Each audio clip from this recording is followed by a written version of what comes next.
So you're having a conversation with someone and they tell you that sex is not a fixed part of a person's identity, but something that is merely assigned at birth. They go on to say that since sex is assigned at birth, it can be reassigned later if the person discovers that a mistake was made. What would you say?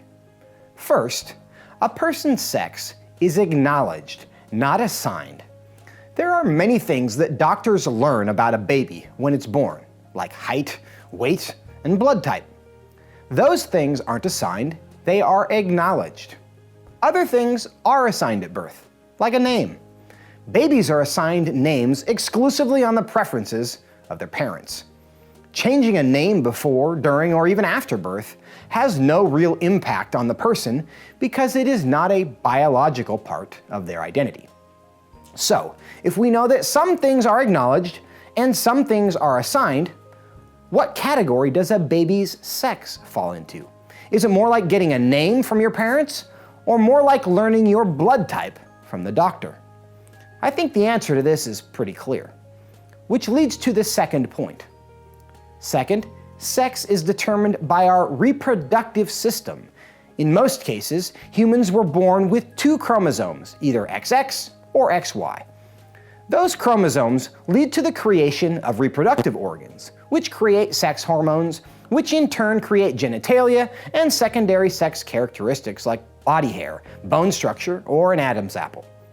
Within our species, there are only 2 reproductive systems, male and female. While they clearly matter for reproduction, that's not the only reason they matter. Men and women differ in how their brains operate, how they solve problems, what diseases they are susceptible to, and so much more. But some people are intersex, you say. This is true, which leads to the third point. Third, disorders of sexual development don't create new categories of sex. Not every person's reproductive system develops neatly along a male or female path.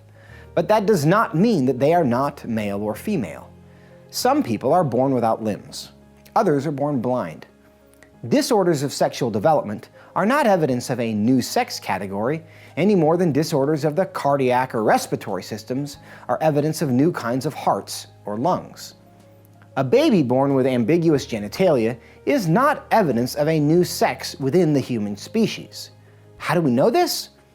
Because the disorders of sexual development do not create a new chromosome, a new sex hormone, or a new type of genitalia. They have not replaced the need for male or female, nor have they found a new way to reproduce. They are simply evidence that sometimes our bodies don't develop or function as designed. But let's be honest, we're all evidence of that in our own ways, aren't we? The truth is, neither science nor logic support the idea that sex is assigned at birth. So next time someone tells you it is, here are the 3 things to remember. First, a person's sex is acknowledged, not assigned. It's much more like a blood type than a name. Second, sex is determined by our reproductive system, not our feelings. And third, disorders of sexual development don't prove that there are many different sexes. They just prove that we're imperfect, which we all kind of knew anyway. If you like this video, let us know below. If you want to make sure you see the next one, hit subscribe. If you'd like to keep these videos free and available to the whole world, chip in below.